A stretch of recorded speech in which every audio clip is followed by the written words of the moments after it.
Boa noite, muito animada para a live de hoje, Metaverso e as implicações no direito. E a convidada especial que vai bater um papo aqui comigo é a professora Carol, professora Carolina. Ela é mestre e doutoranda em Direito, advogada, professora do Mackenzie, cheia de informações legais para trocar aqui com a gente. Vamos esperar um pouquinho para todo mundo entrar e a gente poder conversar. A professora Carol já entrou. Boa noite para quem está entrando aqui. Metaverso, NFT, blockchain são tecnologias do presente, não mais do futuro. Lembrando que tudo que a gente vai conversar ainda é tudo muito recente, são estudos, são bate-papos que daqui para frente que vão surgir novas ideias, a gente nem sabe como o direito ainda vai se comportar, mas vamos lá, vamos começar então. Tenho certeza que em algum momento você já se deparou com alguma nova tecnologia. Há alguns anos já meus filhos participam de jogos em realidade virtual, online, e nessas tentativas com shows, com lives, artistas vestidos nos seus avatares. Mas não é só na diversão, nos jogos. Tem também questões de criptomoeda, de investimentos. Depois que o Mark Zuckerberg do Facebook anunciou que o próximo passo da internet e do investimento do Facebook vai ser o metaverso, parece que tudo acelerou ainda mais, todo mundo querendo saber como é que tá. Mas vamos lá, vou chamar a Carol aqui pra gente conversar.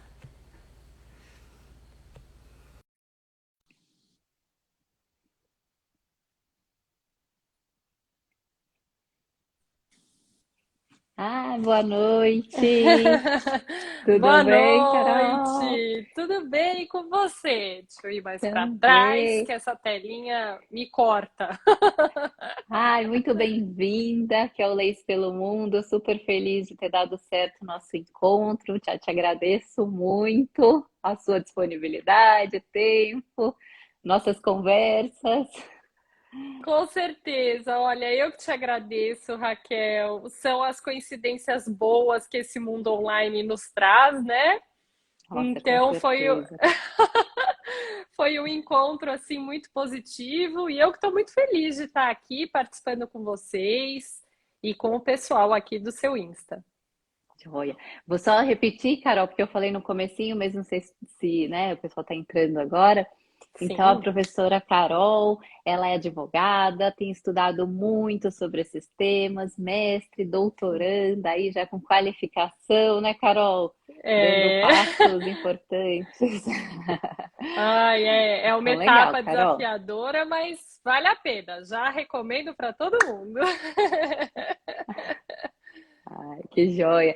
E quem estiver entrando, se puder enviar a live para quem se interesse por esses assuntos, também muito bom, ajuda no engajamento, né, Carol? Faz Com com que a gente possa certeza. divulgar.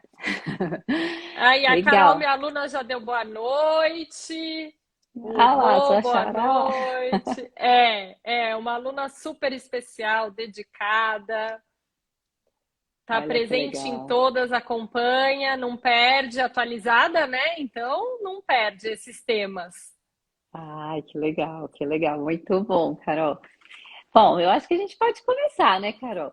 E Eu como acho que sim, acho que já podemos iniciar, o pessoal vai chegando e se tiver dúvida a gente volta um pouquinho, não tem problema. Sabe, Carol, eu comecei falando aqui, mas acho que é sempre bom a gente repetir. A gente até falou disso quando a gente conversou uns dias antes, que na verdade ainda não tem conclusões fechadas, não tem uma lei, não tem Isso, uma estrutura, exatamente. mas a gente precisa falar sobre esses temas, porque a gente não sabe. Exatamente. E entender como tudo vai acontecer. Acho que isso é o mais importante, né? Porque não é É, mais uma questão de futuro, isso já é realidade, já é o nosso presente. é esse o ponto que a gente conversou muito, né, Raquel? Porque tem pessoas que eu vejo que quando vem um assunto que é um pouco novo, um pouco diferente, tem um pouco mais de dificuldade de entender, tem a tendência de falar assim, não. tá lá no futuro, tá distante de mim, eu não preciso saber, a minha área de atuação é outra, né? Então, eu não preciso aqui me aprofundar nesse assunto, nem entender, tá lá muito distante. E, na verdade, com a velocidade em que essas mudanças acontecem, todos, de todas as áreas, têm que se adaptar e têm que começar a conhecer, porque vai da mesma forma que uma pessoa antigamente falava assim: ah, eu não vou enviar e-mail, eu não quero aprender a enviar e-mail. Hoje o e-mail já ficou ultrapassado e a pessoa já está enviando um WhatsApp e sabe gravar, e é isso. Então, com essa velocidade, falar de metaverso, falar de NFT, falar de blockchain, é essencial para que todos nós possamos compreender uma nova realidade que está aqui. Ela não é mais objeto do livro que falava sobre o que era metaverso e que aquilo estava distante lá para 1992, que foi o primeiro livro que utilizou essa nomenclatura. Olha lá, a Tudo Carol já bem. está definindo. Vamos lá, Carol, o que é metaverso? Quando surgiu? Vamos lá. Vamos lá, então, vamos lá. Eu acho que conceituar metaverso já é um desafio, né? Então, existe primeiro essa primeira origem da palavra, quando a palavra foi utilizada, ao que todos os que estão pesquisando o assunto identificam e atribuem, que foi o primeiro momento em que ela foi utilizada, que foi num livro de 1992, era um livro de ficção científica, e o personagem tinha o seu avatar em um mundo lá, que era um mundo virtual. Então, nesta obra, pela primeira vez em 1992, utilizou-se o termo metaverso. E o conceito de metaverso vem, então, sendo fechado pelos estudiosos de hoje como um espaço dentro do qual nós possamos reproduzir a nossa realidade, a nossa vida real no ambiente virtual. Então, que a gente possa reproduzir as nossas relações, os nossos objetos, as nossas funções no ambiente virtual. Então, em regra, a conceituação gira em torno de ser esse espaço. Mas para a gente entender melhor esse espaço, existem outros 3 ou 4 conceitos que a gente começa a ter que dominar. Então, primeiro, o que é a realidade aumentada, o que é a realidade virtual, o que é a web 3.0 e o que é o blockchain. Joia, joia. E todos esses termos já são comuns. Em algum momento a gente já ouviu falar, mesmo que a gente não entenda e não saiba a definição. Então, melhor que a gente consiga fazer essa definição e ir para esse novo passo. Como a Carol mesmo disse, se lá atrás a gente não utilizava e-mail, se negava a utilizar e-mail e depois de um tempo passou a ser necessidade, a gente avançou do e-mail, foi para o WhatsApp, para outros meios, por outras redes sociais, agora está aí. Metaverso, como serão as NFTs, criptografias, blockchains. Esse e mais, é o tema. a gente até usa muitas dessas tecnologias sem nem saber. Então, vou te dar um exemplo, Raquel. Aqui a gente fala com pessoas que provavelmente usam o Instagram, né? E aí a gente tem no Instagram aquela ferramenta que você brinca, né? Que faz assim e cai o óculos. Aí você faz um movimento, vem um outro óculos. Ou você tem como colocar aquele cachorrinho com aquela orelhinha, ou um coelhinho com uma orelhinha, e aí você mexe a cabeça e aquele personagem muda. Isso é uma dessas tecnologias, tá? Que nos ajuda. Qual que é a diferença, então? Falando um pouquinho de cada um desses conceitos, né? Quando a gente fala em realidade virtual, é um pouco essa realidade do game, né? É o fato de eu me transportar para um ambiente virtual mas dentro do qual aquele mundo, ele não é exatamente uma reprodução do meu mundo real. Eu consigo colocar um fone, eu consigo colocar um óculos e eu consigo me transportar lá para aquele mundo. Isso é o conceito da realidade virtual, que é um dos essenciais para a gente entender o metaverso, né? Lá em 2016, Raquel, eu ganhei meu primeiro óculos de realidade virtual. E aquilo no negócio eu não sabia nem mexer. Achei um trambolho, aí ele era desse tamanho. E aí, uma amiga minha que me ensinou que tinha que colocar o celular dentro daquele óculos. E aí, o celular você baixava um aplicativo que tinha os diferentes espaços virtuais. E aí você se transportava e caminhava. Mas ele passou a ser mais utilizado, por exemplo, por lojas de decoração. Eu lembro quando até um familiar meu foi em uma loja, porque estava vendo móveis de reforma, aí o vendedor colocou o óculos para ele verificar como ficariam os móveis de uma maneira tridimensional. Ele se transportou para um ambiente em que aqueles móveis estavam desenhados já tridimensionalmente. Isso é uma realidade virtual. Então, esse é o primeiro ponto para a gente entender o metaverso. O segundo elemento é a realidade aumentada, que é essa realidade que eu brinquei aqui do Instagram. Mas quer ver um outro que ficou muito famoso? Você tem filho, né, Raquel? Tenho. E os jogos e a participação nessa realidade virtual, para eles é normal. Já é a geração que eles vivem metade no mundo real, metade no virtual. Eu chamo, falo, agora vem, volta para o mundo real. A gente tem que ficar chamando, né? E daqui a pouco eles que vão explicar um pouco melhor para a gente sobre isso. Mas eu não sei se eles pegaram, se a faixa etária pegou a febre do Pokémon Go. Lembra daquele joguinho do Claro. Pokémon? Aquilo é uma espécie dessa realidade. Por quê? Porque eu utilizo elementos do mundo real, no caso, um mapa real, e vou lá e faço o quê? Vou caçar Pokémon. Pokémon. Essa realidade, ela está projetando num espaço do mundo real um elemento virtual. É a mesma coisa do filtro do Instagram. Veja, você tem a sua foto aqui real, você tá com a sua imagem real e o filtro vai colocando ali a coroa, o óculos, ele vai mesclando o que é o virtual com o que é o real. Mas o terceiro elemento que é essencial para a gente entender o metaverso, Raquel, e eu acho que esse é o que configuraria o metaverso sob o conceito de metaverso sob um outro olhar, que é o olhar que eu também gostaria de abordar com você, que é o fato do metaverso ser o futuro da internet, é a Web 3.0. Joia. Vamos lá.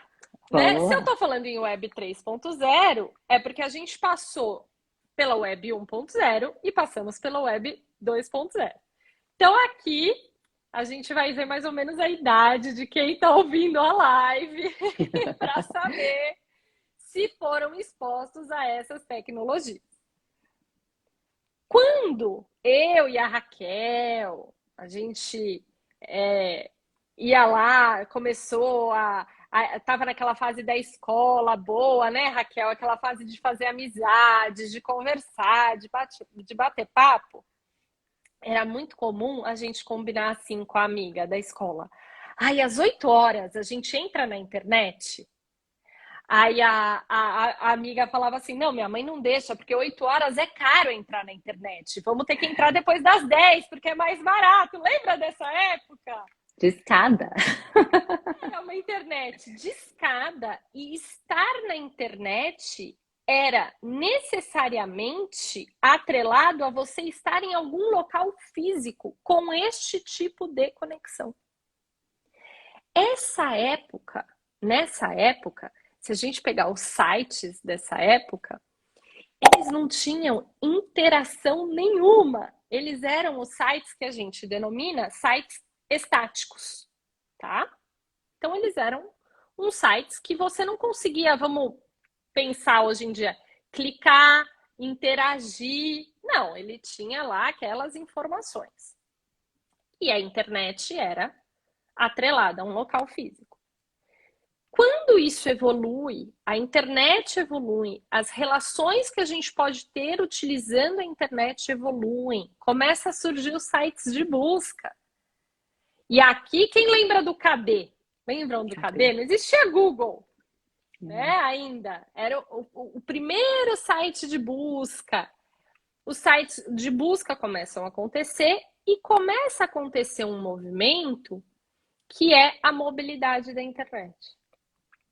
Então, você não precisa mais estar em um local físico, estático, a internet te acompanha, e neste período, que é o período que nós vivemos até mais ou menos agora, e vamos iniciar com a Web 3.0, estamos engatinhando ainda, nesse período surgem as redes sociais, surgem as interações, e o usuário interage com o sistema de maneira que o usuário começa a fornecer o que para o sistema? Os dados. E aí a gente veio com todo esse movimento de Lei Geral de Proteção de Dados, a gente vem com todo esse movimento, os dados são o novo petróleo, né? Muito se fala, quando você não paga por um serviço, é porque o produto é você. Com certeza. E muito valioso. E muito valioso, né? Então, a moeda de troca é você e são os seus dados. Isso é esse movimento que a gente está caminhando para o pico dele, né? E agora, qual que é o próximo? Que é a Web 3.0. Esse próximo passo é o passo em que esse usuário da internet, ele não vai só poder interagir nessa experiência que nós estamos tendo, mas poderemos fazer uma experiência imersiva. Já pensou que maravilha, Raquel? Nós estaríamos agora no mesmo ambiente. Pois é. Teríamos um avatar, caminharíamos para um café virtual, não é isso, Carol? Todos nós, inclusive todos os que estão nos assistindo, dividir um mesmo espaço. Uma mesa redonda grande. Uma mesa redonda grande, um auditório, uma mesa de debates, um café, por que não, né? E nós estaríamos, além de tudo, estabelecendo um novo passo nessa mudança, Raquel, que é a criação. Muito provavelmente, eu, enquanto usuária, teria criado o meu espaço. Você, enquanto usuária, teria criado o seu espaço. Então, nós não só vamos interagir, como vamos ter experiências imersivas. E essas experiências imersivas têm um outro lado, que é o lado do usuário como criador, não só como fornecedor dos dados aí. Nossa, Carol, é muita informação, né? Então, imagina só, né? Criação, nós vamos compartilhar um lugar. E como regulamentar tudo isso, né? Onde. Eu já tenho algumas perguntas que mandaram aqui quando a gente colocou nos stories, mas o direito precisa andar para e passo, né? Tem que caminhar ali lado a lado com tudo isso. Mas a gente ainda não tem uma regulamentação formal, a gente ainda não. Aliás, mesmo sobre internet, a gente engatinha para muita coisa. Quando a gente começa a estabelecer um direito regulatório para a internet já avançou e já estamos num próximo passo dela. E tem mais um detalhe, né, Raquel? Quando a gente fala em metaverso e quando a gente fala em criar esse ambiente nesses espaços, porque uma outra coisa também é importante colocar. que quando a gente fala em metaverso, a gente não fala em um metaverso. Não existe um metaverso. Provavelmente vão existir vários metaversos. Então, nós vemos aí notícias de grandes empresas, como, por exemplo, a Microsoft. A Microsoft vai investir em um metaverso voltado para qual mundo? Para o público dela, o público corporativo. Qual que é a proposta da Microsoft com o metaverso?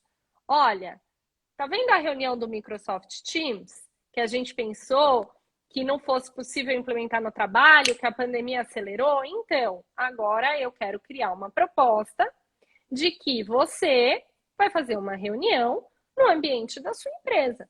Então, a Microsoft está investindo nessa realidade. Mas outras empresas de outros setores, como o Meta, né, o antigo Facebook, vem e anuncia que vai investir em um metaverso que, na verdade, tem como foco as redes sociais. Então, isso também é importante a gente falar. Mas qual que é o traço, e indo para a sua pergunta da regulação com o direito? O traço que a gente tem como característico e polêmico, porque muitos defendem que seja assim, mas a gente também, os estudiosos a fundo falam que não é exatamente assim, falam da palavra descentralização. Como se os metaversos fossem descentralizados. O que isso nos interessa aqui? Né? Se a gente está pensando em uma regulação, como que a gente vai fazer essa regulação? Como vamos falar dessa regulação em um ambiente que não tem alguém que responda? Por isso, para quem não é da área do direito, para quem está aqui acompanhando, que eu já vi que pessoas diferentes aqui entraram, vamos pensar no Instagram, vamos pensar no Facebook.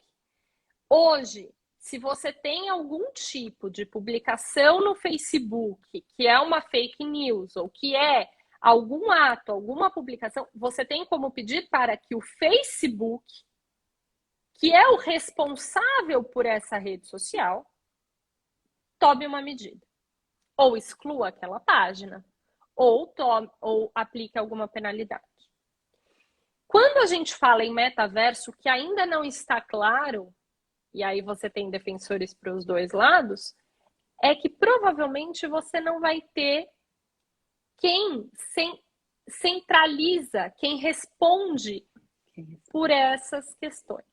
Porque não vai ter uma autoridade. Ele é construído com todos os usuários. Aí entra naquele conceito que eu falei da Web 3.0, né? Os próprios usuários vão construir aquele metaverso. Então, esse é nosso primeiro desafio.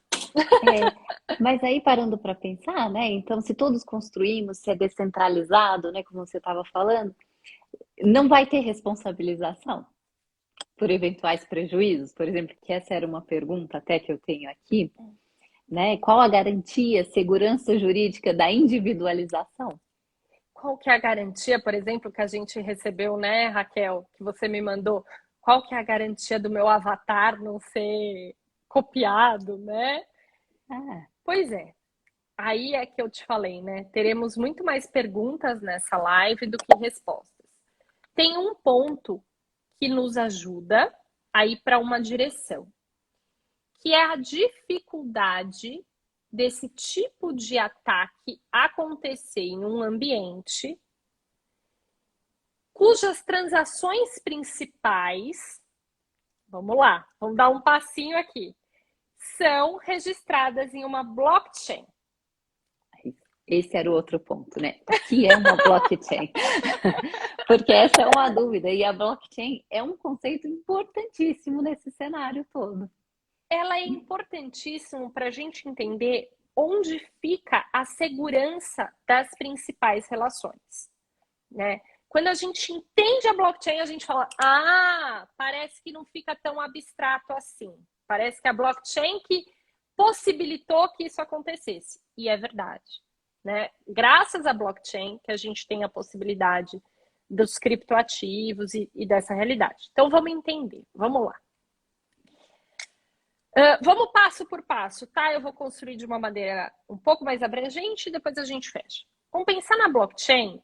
Uma imagem que ficou muito famosa é uma cadeia, assim, como se fosse um grande cofre com várias gavetinhas. Né? Então, essa imagem, como ela foi objeto de explicação em um documentário da Netflix, ela ficou famosa.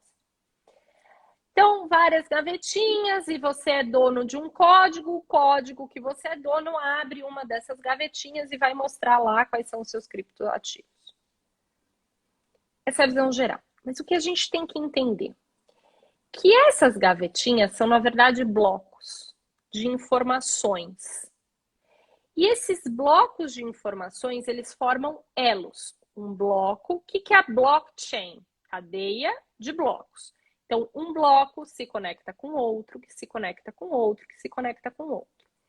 E tem um detalhe essencial do blockchain, que é que esse elo que vai conectar um bloco com outro, ele traz todas as informações do primeiro para o segundo. Ele só vai validar esse segundo bloco quando constatar que as informações do primeiro estão ok. Aí ele vai para o terceiro bloco. Aí todas essas informações estão ok. Que informações são essas? E onde entra os tais dos mineradores? E o porquê isso é seguro? É aí que a gente tem que caminhar, tá? Então vamos lá.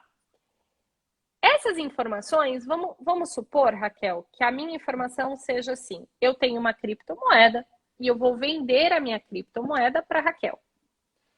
Num blockchain, numa operação comum, a gente tem os nossos dados, as nossas instituições financeiras que vão intermediar essa operação e vão fazer essa conferência para saber se a Raquel é a Raquel, se eu sou eu, se eu tenho esse dinheiro, se a Raquel pode receber. Ótimo. No blockchain, essa minha vontade, ela é vista não como a Carol quer vender. Ela é vista como o token número tal, tal, tal, tal, quer fazer uma transação com o token tal, tal, tal, tal, tal. Isso gera uma frase. Vamos pensar assim, né? Uma frase. O token A para o token B. Essa frase, ela é batida lá no liquidificador, assim, ó. Mistura toda ela no liquidificador. E aí um monte de computador precisa pegar essa mistura do liquidificador dessas palavras e transformar num código numérico. E esse código numérico é super difícil ele ser encontrado, porque ele tem que ser um código numérico lá, com alguns requisitos. Aí a gente tem um monte de computador espalhados, não só em um local, não só em um país, não são de propriedade de nenhuma empresa. Percebam a descentralização, tá? A gente tem um monte de mineradores que são um monte de computadores que estão operando para trabalhar e descobrir esse código. O que descobre recebe uma remuneração por isso nessa moeda virtual, vamos supor, que é o que a gente está falando agora, e descobriu. Fechando isso, fechou esse bloco. Só que esse bloco, Raquel, que vai falar dessa transação entre nós duas, ele só é possível porque tinha uma transação anterior que eu fiz, que veio de uma transação anterior, que veio de uma transação anterior. Isso tudo está dentro desse código. Então, todos esses computadores têm essas informações. É muito seguro. Seria um lastro, se a gente pudesse fazer uma analogia, uma segurança? É assim, sabe o que eu pensei como analogia? Uma das melhores que eu ouvi, e aí eu adaptei o tricô. Sabe quando a gente vai fazer uma blusa de tricô? Aí você pega aquele primeiro fio, e você vem com esse fio, você vem com esse fio, você vem com esse fio. Quando ela desfia, que puxa, não puxa tudo? Desmancha. Desmancha? É como se fosse isso. Só que nesse caso, é como se não for. Como se ao correr o risco de desmanchar, não fosse possível dar o outro ponto. Não é possível dar Ou o outro talvez ponto. desse um nó em Ou cada talvez uma assim, delas não. É, para não fechar. Pode ser. E essa é a segurança. Como muito antigamente, né, que a gente se importava com o aval, o endosso, talvez, né, o blockchain. a segurança está na confiança dessa tecnologia, que é uma tecnologia que, ao ser alterado qualquer código, vai afetar toda a rede e não tem como. Praticamente, o que falam é que não tem como, né? E Então, daí, isso essa é dá a segurança. tecnologia que assegura, por exemplo, um avatar não ser como era a pergunta, não é isso? Porque se ele for copiado, invadido, Aí é que não. tá. Aí É. é que vem a questão. Será que todos esses movimentos eles vão ter essa mesma segurança? Porque a transação de algumas, né, algumas transações utilizando blockchain têm essa segurança. A questão é, todas as transações vão ter essa segurança? E aí, os que falam dos riscos do metaverso é que não, que não. Então, o seu avatar vai poder ser copiado. Assim como é muito difícil, mas o seu perfil do Instagram pode ser também reproduzido. E aí, muito provavelmente, os caminhos para resolver isso são os caminhos que nós estamos engatinhando e construindo agora, né? O grande ponto é, hoje a gente tem uma empresa para acionar. Isso. Ó, Carol, tem uma pergunta aqui então. Blockchain é a criptografia utilizada nas criptologias? E, Alcino, eu acho que você domina melhor os termos tecnológicos e essas questões do que eu. Eu entendo mais do funcionamento no sentido de entender se isso traz segurança jurídica ou não.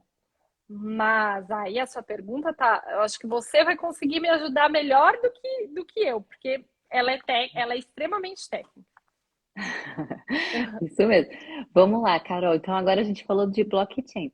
Vamos falar um pouquinho de NFT antes da gente passar para aquelas outras Vamos, perguntas que a gente tinha, porque vamos. justamente a blockchain que também assegura as NFTs. Eu, Isso. eu até Como eu. recebi algumas brincadeiras, porque eu tenho muita gente que me segue que mora fora, né, do Brasil, que Aham, era esse, aham. né, o meu perfil. Aí os dos Estados Unidos, não, aqui, por aqui só é NFL. Aí eu falei, quase, quase. Vamos para NFT. É, NFT, eu acho que o significado o pessoal já deve ter lido, já deve ter se deparado, que significa tokens não fungíveis. Então, a ideia de NFT é assim: olha, essas transações virtuais, elas podem ocorrer por meio de dois tipos de token. Os tokens relacionados ao que é fungível, que eles também existem. E os tokens relacionados ao que não é fungível. Então, o NFT é um ativo, é um código, por isso a gente pensa em token, tá? Que vai atestar a propriedade de algo não fungível.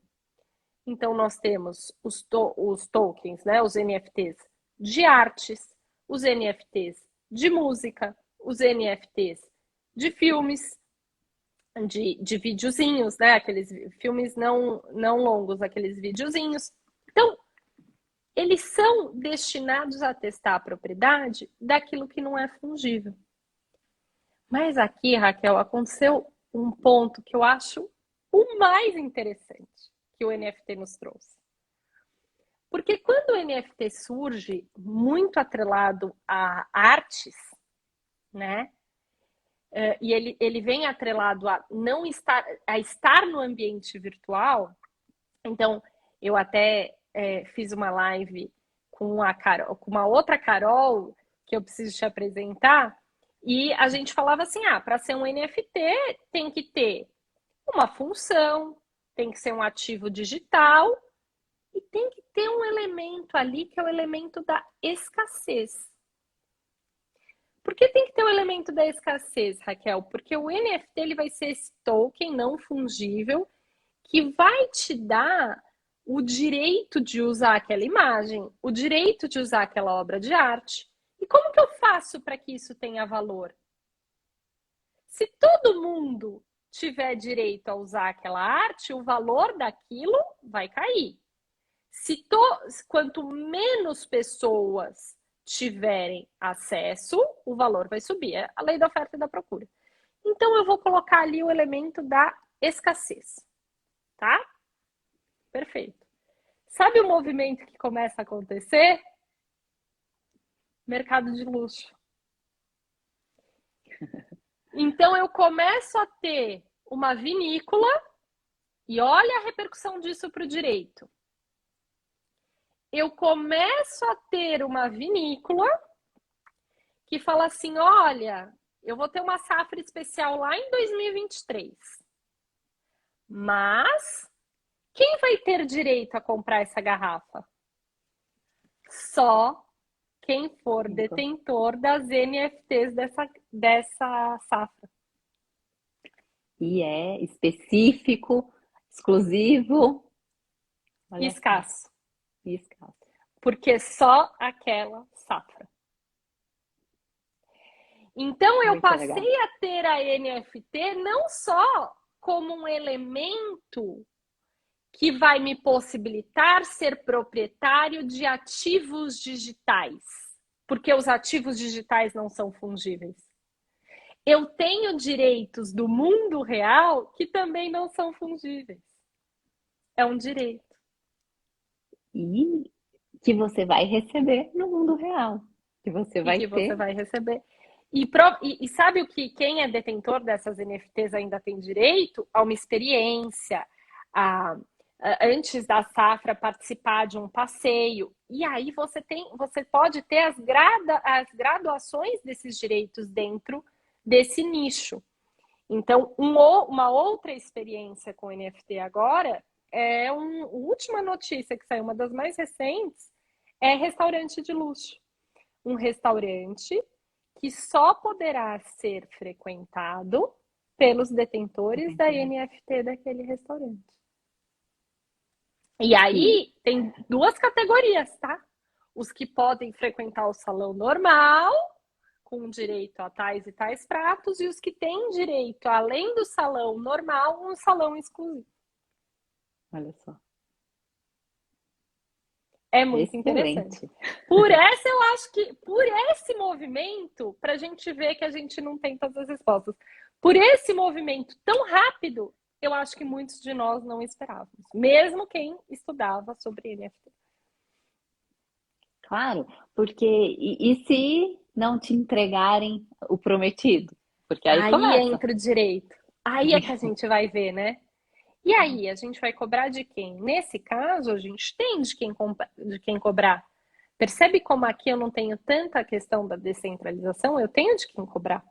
Porque foi aquela vinícola responsável pela venda. E aí, a gente vai ter que ter o preparo para que nós, advogados, para que quem é estudante aí já planta a sementinha, o Léo também está aqui, o Léo também é meu aluno, para que a gente plante a sementinha, assim, esses conceitos, essas interações têm que estar dominadas. Porque a gente vai ter que atuar e vai ter que defender esses direitos. Né? Claro, claro. É a resposta que a sociedade sempre pede, né? Então tem que ter profissional preparado para responder. Exatamente.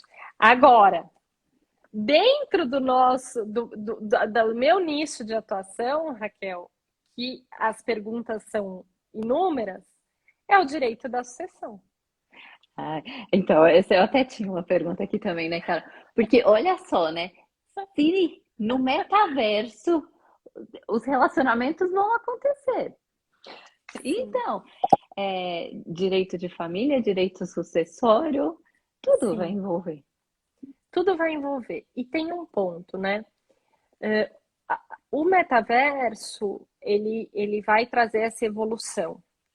E lá no metaverso, muitas questões se colocam como possíveis consequências, dentre elas, por exemplo, a diminuição da valorização dos produtos de skincare, de cosméticos, que é uma indústria que gera milhões, porque as pessoas vão estar mais preocupadas em gastar esse dinheiro com os seus avatares, e elas vão se descuidar ou descuidar da sua saúde no mundo real. Isso é uma das consequências lá futuras, né? Lembrando que a gente está engatinhando ainda.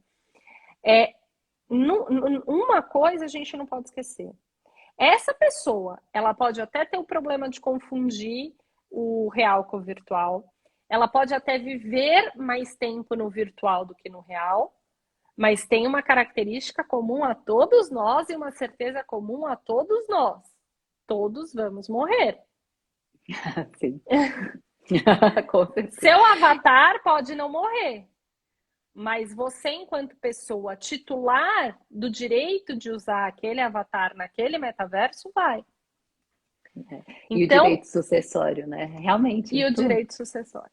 E aí a gente vai juntar um tema que hoje é o que a gente começou a debater agora da herança digital, um grande influencer que tem muitos seguidores no âmbito digital aqui no Instagram. Isso tem um valor e isso precisa ser analisado no âmbito do direito da sucessão, e a gente começa a colocar isso e começa a falar em herança digital. Se eu vou para o metaverso, eu preciso entender exatamente como que essa herança vai ser tratada, como que ela vai ser regulamentada, né?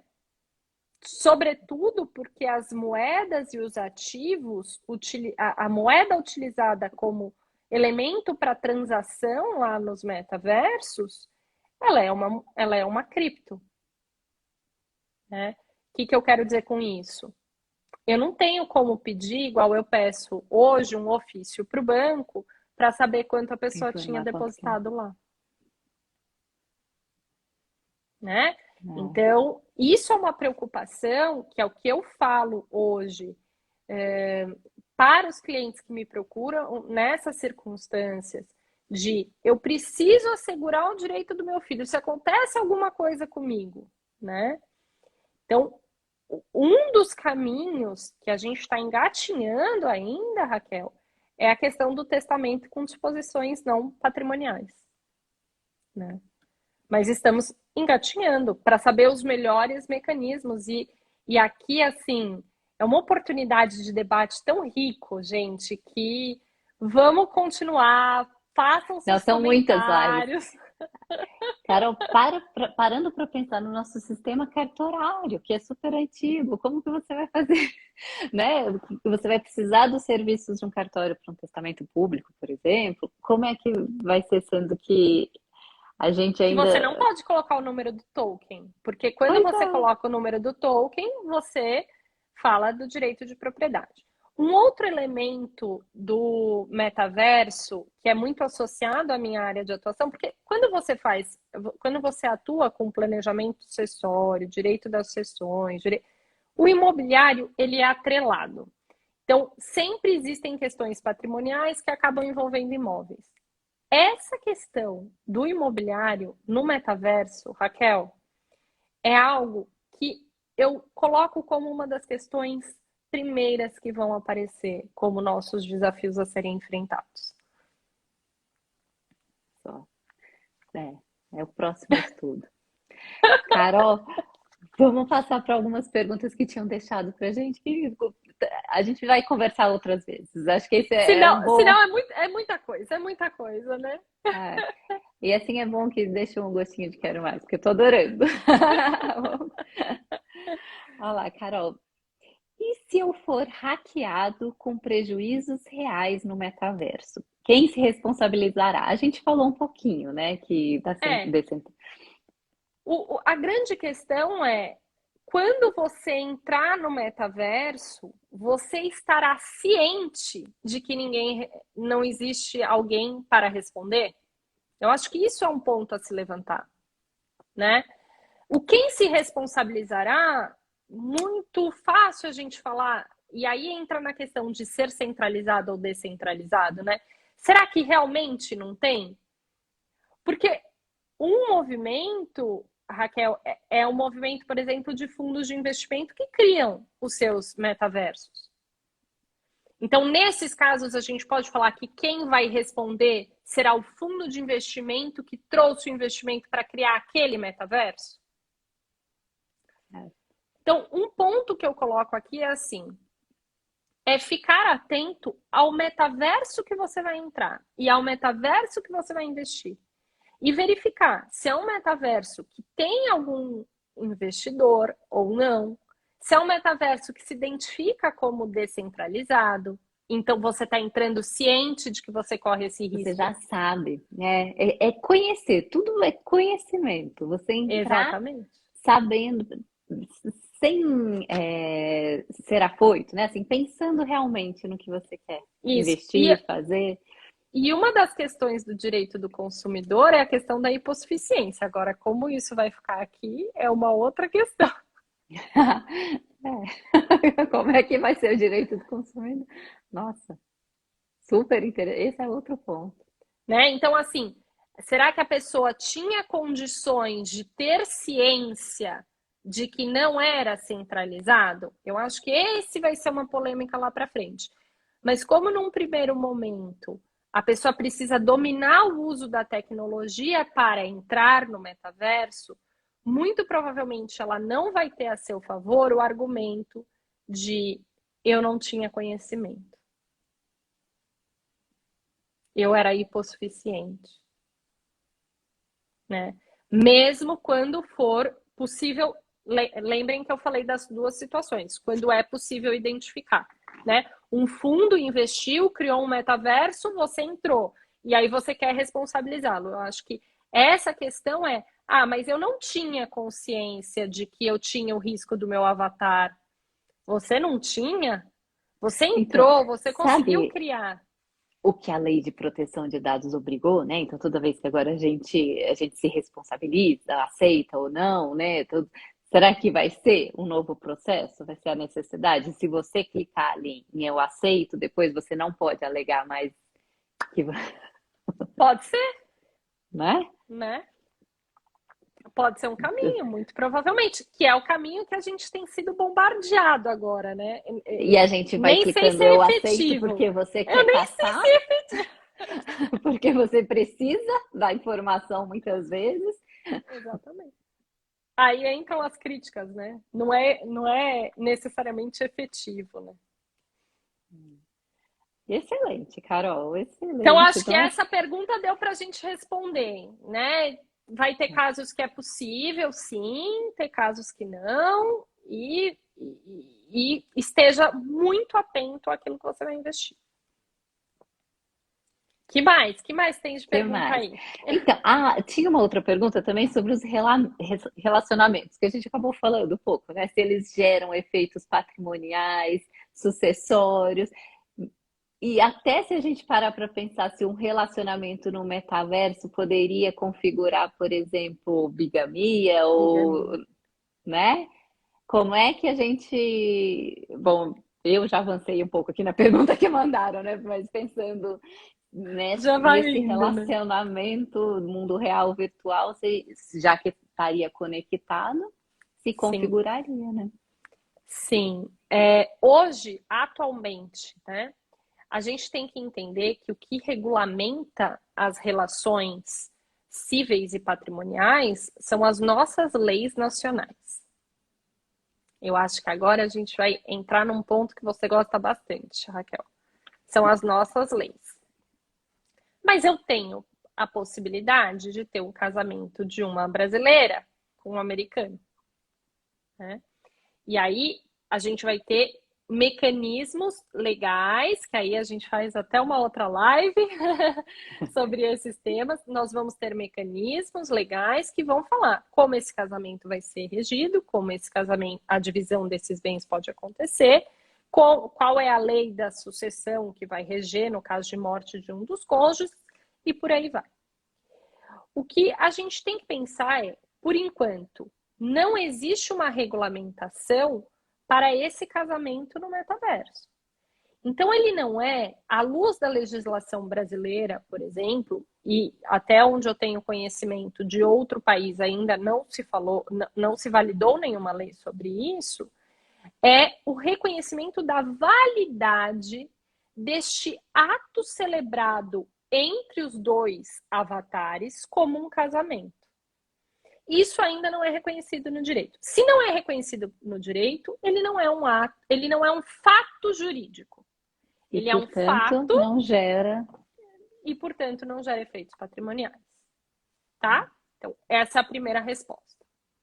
Só que a segunda resposta não é tão simples. Por enquanto, essa tá simples.